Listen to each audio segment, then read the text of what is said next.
பரத்தில் இருக்கும் ஜோதிக்கு சமர்ப்பணம். பரத்தில் இருக்கும் ஜோதிக்கு சமர்ப்பணம். ஆதிசேஷனே ஆதிசேஷனே நீ வாழ்க, நீ வாழ்க. உன் குலம் வாழ்க, உன் குலம் வாழ்க. உன் படைப்பு வாழ்க, உன் படைப்பு வாழ்க. ஆதிசேஷனே ஆதிசேஷனே நீ வாழ்க, நீ வாழ்க. உன் குலம் வாழ்க, உன் குலம் வாழ்க. உன் படைப்பு வாழ்க, உன் படைப்பு வாழ்க. ஆதிசேஷனே ஆதிசேஷனே நீ வாழ்க, நீ வாழ்க. உன் குலம் வாழ்க, உன் குலம் வாழ்க. உன் படைப்பு.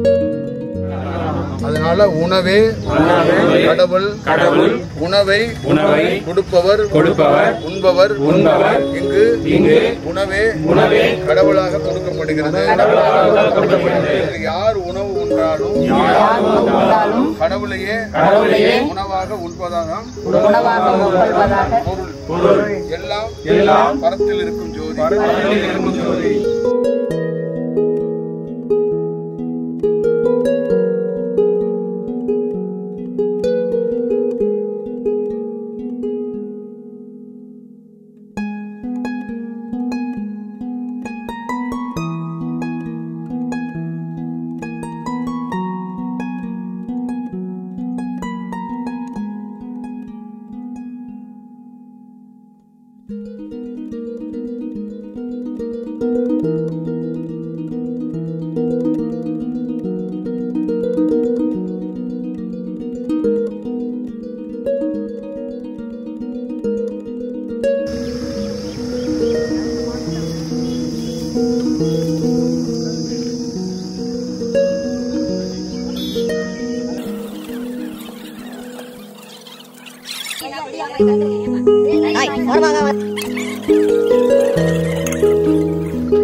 இதுக்கு முன்னாடி 2 விதமான டாபிக் பேசியிருக்கிறேன். 2 விதத்துலையும் என்னன்னா, ஒன்று இயல்பா இருக்கிறது, அந்த இயல்பை பற்றி நான் பேசியிருக்கேன். இன்னொன்று என்னுடைய அனுபவம், சொந்த அனுபவம், ஒரு மரமாக நான் எப்படி இருந்தேன் அப்படின்னு பேசியிருக்கேன். அதுக்கு 2க்கும் அதோட ஒரு சின்ன இன்னும் கொஞ்சம் கிளாரிட்டி பண்ணணுங்கிறதுக்காக தான் திருப்பியும் இந்த காணொலியை சொல்கிறேன். அப்போ நாம் எல்லாரும் இந்த காணொலி பார்க்குறவங்களோ என்னை பார்க்குறவங்க அத்தனை பேத்துக்கும் இயல்பாக வாழ்கிறது எப்படி, இயல்பாக வாழ முடியலை. பல பத்திரிகைகள், பல புக்குகள் படிக்கிறோம், பல தியானங்கள் பார்க்குறோம், உங்களோட உரைகள் தினந்தோறும் கேட்குறோம், எங்களை கட்டுப்படுத்துகிறோம், நாங்கள் நல்ல முறைகளில் வாழ தான் ட்ரை பண்ணுறோம். ஆனால் இயல்பாக வாழ்கிறது எப்படி இருக்கிறது அப்படின்னு பல பேருக்கு ஐயம் இருக்கலாம், கொஸ்டின் இருக்கலாம். அது எனக்கும் அந்த வாழ்க்கையில் அது மாதிரி இருந்துச்சு. நான் பல நாள் பயிற்சி பண்ணும்போதும் தியானத்தில் பண்ணும்போதும் அந்த இயல்பாக வாழ்கிறது எப்படிங்கிறத என்னால் கண்டே பிடிக்க முடியும். ஒரு நாள் என்னுடைய வாழ்க்கை அப்படியே போயிட்டு இருக்கும்போது ஒரு நாள் என் தியானத்தில் நடந்த அனுபவம் சொன்னிச்சு. இப்போ ஒரு பயணத்தை நான் தொடர்ந்தேன், இந்த பயணத்தை தொடருன்னுச்சு. அந்த பயணத்தை தொடர்ந்து போய்கிட்டே இருந்தேன். ஒரு நாள் சொன்னிச்சு, இயல்பாக வாழ்கிறது எப்படி, அதை எப்படி கடைப்பிடிக்கணும்னு கேட்டல, இப்போ நீ வாழ்கிற பாரு இதுதான் இயல்புன்னுச்சு. இப்போ நீ செய்கிற பாரு வேலை இதுதான் இயல்பு. இது என்னன்னா, நீ இதை வேலையாக இல்லாமல் செஞ்ச பார்த்தியா, அது இயல்பு. வேலையாக வந்துருச்சுன்னா அங்கே இயல்புலேருந்து மாறப்படுது. நீ வணிகம்னு வந்துட்டுன்னா இங்கே காசு வாங்கிக்கிட்டு தியானம் சொல்லி கொடுக்கறதோ இல்லை குருவுக்கு தட்சணை வைக்கணுங்கிறதெல்லாம் என்னன்னா இயல்பு மீறப்பட்டுரும். அப்போ எனக்குள்ள என்ன சொன்னுச்சுன்னா, அதெல்லாம் தேவைப்படாது. நீ என்ன சொல்கிற வசனமாக, நான் எல்லாத்தையும் பிரேக் பண்ணுறேன், காசு வாங்க மாட்டேன், அன்னதானம் ஃப்ரீயாக கொடுப்பேன், எல்லாமே செய்வேன், ஆனால் குவாலிட்டியாக கொடுப்பேன் அப்படின்னு சொல்கிறல்ல. அப்போ இதெல்லாம் சாத்தியமானு சிலர் சொல்கிறாங்கல்ல, சில விஷயங்கள்லாம் இருக்கலாம்ல. ஆனால் இதெல்லாம் நீ செஞ்சுக்கிட்டே வந்த பார்த்தியா, இதுதான் இயல்பு. அப்போ இயல்பா அந்த நிலைக்கு நீ மாறல, பிரபஞ்சம் ஒன்று மாற்றி விட்டுருச்சு. அப்போ நீ இயல்பா நீ பேசுறது, நீ தியானமாக சொல்றது, நீ பிறருக்கு பிற மாணவனுக்கு சில மாணவருக்கு நானே சொல்வேன், இந்த அன்னதானம் நடந்துகிட்டு இருக்கு, கொஞ்சம் பார்த்து பண்ணு அப்படின்னு ஒரு விஷயம் சொல்லுவேன். அது கணக்கு என்னன்னா, அவனுக்கு சொல்லப்படணும்னு அந்த மெசேஜ் சொல்லணும். ஏன்னா அவனால் அறிய முடியாது. அவனுக்கு ஏதோ ஒரு சூழல், அந்த சூழலை மாற்றுறதுக்கு எனக்குள்ள ஒரு தாட் வந்திருக்கும். அவன் என்ன இந்த அன்னதானம் நடக்கிறதுக்காக ஐயா சொல்லியிருக்கிறாரா, இல்லை அவர் அந்த இடத்த அவர் ரன் பண்ணுறதுக்காக, அவரை தக்க வச்சுக்கிறதுக்காக சொல்லியிருக்கிறாரான்னு கூட அவன் நினைக்கலாம். ஆனால் என்கிட்ட இருந்து வந்த இயல்பான வார்த்தை என்னன்னா, அவனுக்கு இந்த வார்த்தை போய் சேரணும். அப்படிதான். இன்னைக்கு நம்மக்கிட்ட ஒரு தம்பி இருக்கிறான், நம்ம நாளைக்கு போகிற சோறுக்கெல்லாம் தட்டு வாங்கி கொடுத்தான். அப்போ என்ன கஷ்டப்பட்டுட்டு இருக்கான், வேலைக்கு போயிட்டு இருக்கான், அவனை தட்டு வாங்க சொல்லியிருக்கு அப்படின்னு ஒரு சின்ன நினச்சிட்டு அப்படியே விட்டா சரி, அவனுக்கு ஏதோ ஒன்று. ஆனால் தியானம் எப்படி இருக்குன்னா, அது இயல்பாக தான் வாங்க வச்சுச்சு, அது நீ வாங்க வைக்கல. அதை முதல்ல மீண்டும் மீண்டும் உனக்கு அதை கிளாரிட்டியை கொடுத்துக்கிட்டே இருக்கிறேன். நான் மீண்டும் மீண்டும் வெரிஃபிகேஷன் பண்ணிக்கிட்டே இருப்பேன்.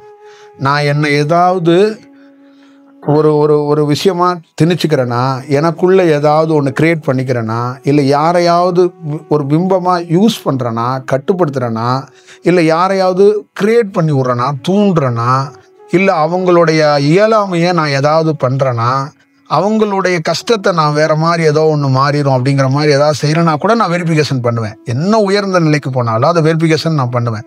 அப்போ அந்த வெரிஃபிகேஷனில் எனக்கு என்ன இருந்துச்சுன்னா, அவனுக்கு இந்த சூழலில் அந்த இடத்துல அவன் இயல்பாக செஞ்சாதான் அவன் அந்த இடத்தையே தப்பிக்க முடியும். அவனுக்கு கருணையும் கிடையாது, கிருணையும் கிடையாது. அந்த இடத்துலேருந்து அவன் தப்பிக்கணும் அப்படிங்கிறதுக்காக அது நிகழப்படுறது. அப்போ சில மனிதன் சில இடத்துலேருந்து தப்பிக்கிறதுக்கு சில விஷயங்கள் நடக்க வேண்டியதாக இருக்கு. அதை அவனுக்கு தெரியலை, அவனால் அறிய முடியலை. நீ வெகு சில மாணவருக்கு அதை மெசேஜை நீ இயல்பாக அதை அவனுக்கு பாஸ் பண்ணிடுற.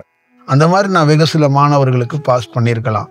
அதுவும் என்னுடைய இயல்புலேருந்து தான் சொல்லியிருக்கணும், வேண்டிய திட்டம் கிடையாதுங்கிறத கிளாரிட்டியாக புரிஞ்சுக்கணும். இப்போ இயல்புங்கிறது இந்த வடிவத்துக்குள்ளே அது மாறி இருக்கு. அப்போ நீங்கள் செய்கிற வேலைகளில் எல்லாத்துலேயும் இயல்பு வரலன்னும். ஆனால் ஒரு நாள் நீங்கள் என்ன நினச்சிக்கணும், ஞானம் அடையிறோம், குருவை பார்க்குறங்க தாண்டி இயல்பாக ஒரு நாள் மாறுவோம், அந்த தன்மை ஒரு நாள் நமக்கு உள்ள பரிமாணமாக மாறுங்கிற அந்த நம்பிக்கை ஒரு நாள் உங்களுக்கு ஒரு பெரிய மாற்றமாக நீங்கள் செய்கிற வேலையில் நடக்கும்போது அப்போ நீங்கள் அந்த உண்மைத்தன்மையை தெரிஞ்சுக்குவீங்க. அந்த இயல்புங்கிறதுல நான் உண்மையிலே சொல்கிறேன், இந்த உலகத்திலே நான் பார்த்த பெரிய சுகம் என்ன தெரியுங்களா? ஒரு ஆண் பெண் சேருறது, சாராயம் குடிக்கிறது, பணம், புகழ், இந்த தேசத்துடைய உச்சபட்ச பதவியாக இருக்கிற ஜனாதிபதி பதவி வரைக்கும் சுகம்லாம் கிடையாது. இயல்பாக இருக்கிறதுல இருக்கிற சுகம் வேற எதுலையுமே இல்லை. அதில் இருக்கிற சுகம் வேற எதுலையுமே இல்லை. நீங்கள் என்ன செய்யுங்க, அதில் இருக்கிறது எதுவும் கிடையாது. ஏன்னா அது இயல்புங்கிறதுக்கு என்னன்னா எதுவும் தேவையில்லைன்னு அர்த்தம். அதனால தான் கடவுள் இயல்பாக இருக்கிறான். இந்த உலகத்தில் நீங்கள் எல்லாரும் பாருங்க, மனிதனாக பிறந்த எல்லாரும் உங்கள் இதயத்தை கையை வச்சு பாருங்க, தர்மம்னு ஒன்றை யாராலையுமே கடைப்பிடிக்க முடியாது. அதனால தான் என்ன பண்ணான், இறைவன் ஒரு வார்த்தையை என்கிட்ட சொன்னான், மகனே தர்மம் சத்தியம் எங்கே வேணாலும் பேசு, அது சக்கரை பொங்கல் தான். ஏன் அப்படின்னா தர்மம்னு ஒன்றை இந்த உலகத்தில் எந்த மனிதனாலும் கடைப்பிடிக்க முடியாது.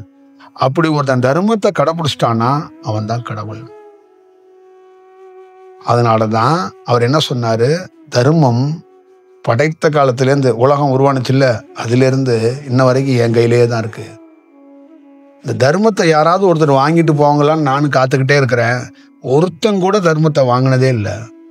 அதனால தான் அவருக்கு பேர் கடவுள்னு உருவானுச்சு. அப்போ தர்மம்னு ஒன்று இருந்தா அப்போ அங்கே உனக்கு இன்னொரு பேர் வைப்பாங்க, கடவுள். அப்போ தர்மம்னுங்கிறது மனிதன்ட்ட என்ன இருக்கு, கொலை செய்கிறவன் நான் தர்மத்தோட சத்தியத்தோடு தாங்க நடக்கிறேன், கொள்ளடிக்கிறவன் தர்மத்தோட சத்தியத்தோடு தாங்க இருக்கிறேன், பொலிட்டிக்ஸில் இருக்கிறவன் தர்மத்தோட சத்தியத்தோடு தாங்க இருக்கிறேன், தொழில் பண்ணுறவன் தர்மத்தோட சத்தியத்தோடு தாங்க இருக்கிறேன்.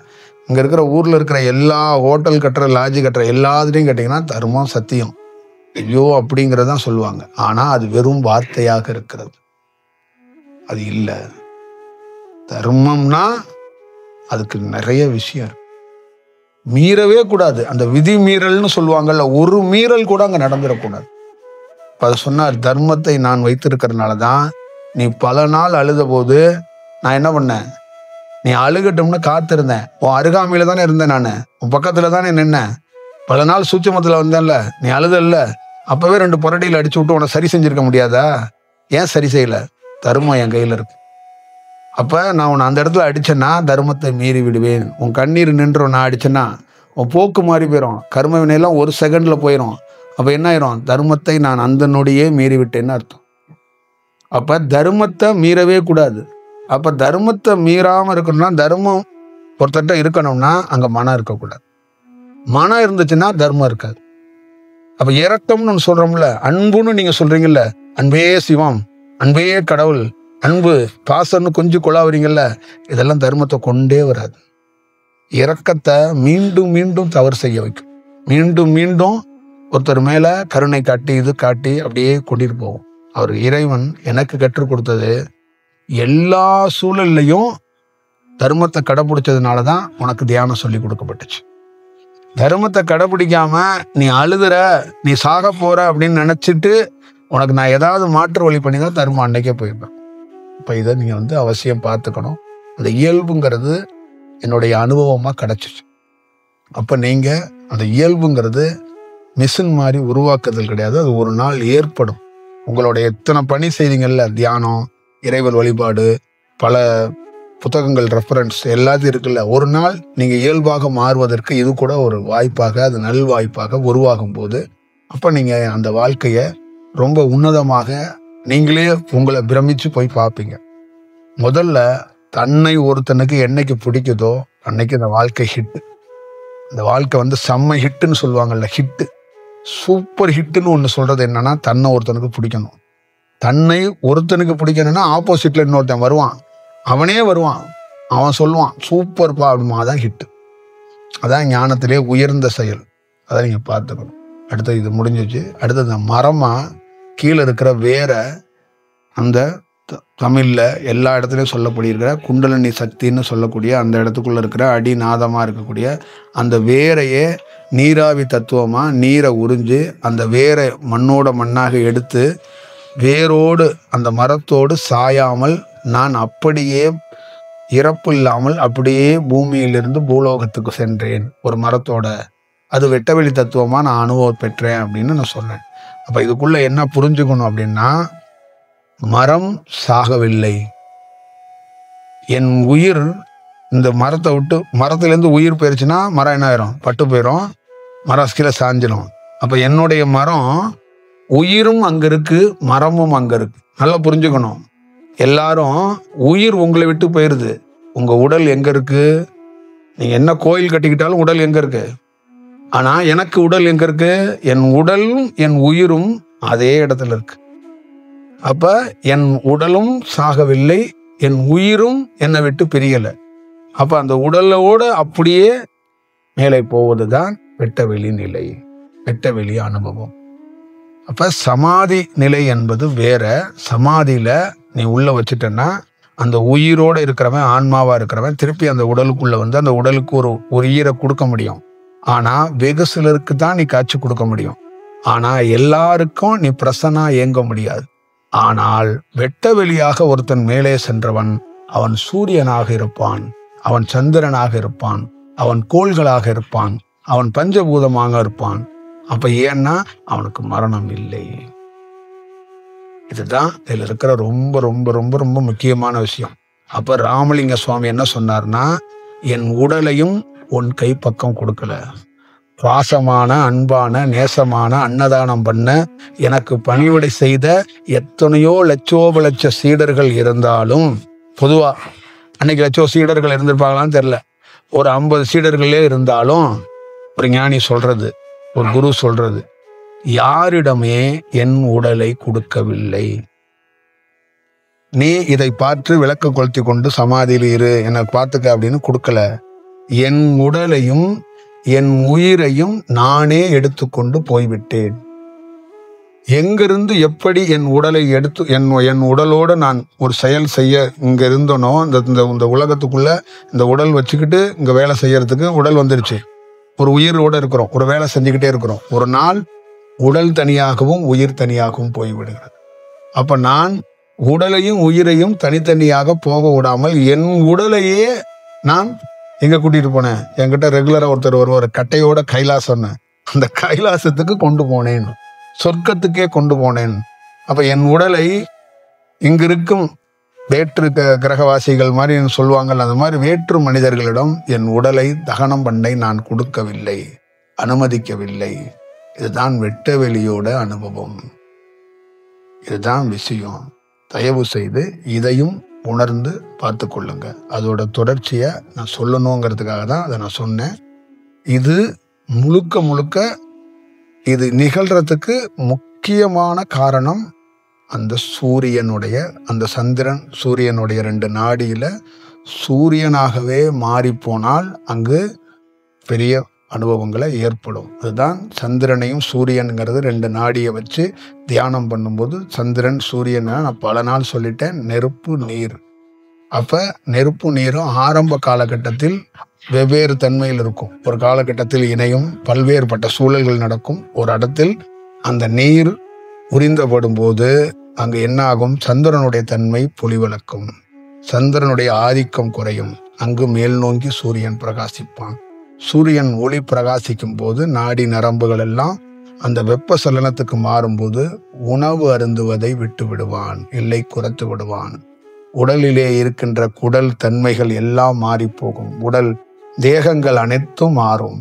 அப்ப சூரிய தன்மைகள் உடலிலே கிடைக்க கிடைக்க கிடைக்க கிடைக்க அவனுடைய உடல் என்ன ஆகும்னா அந்த வெப்பமாகவே உடல் இருக்கும். தியானம் என்பது வெப்பம்.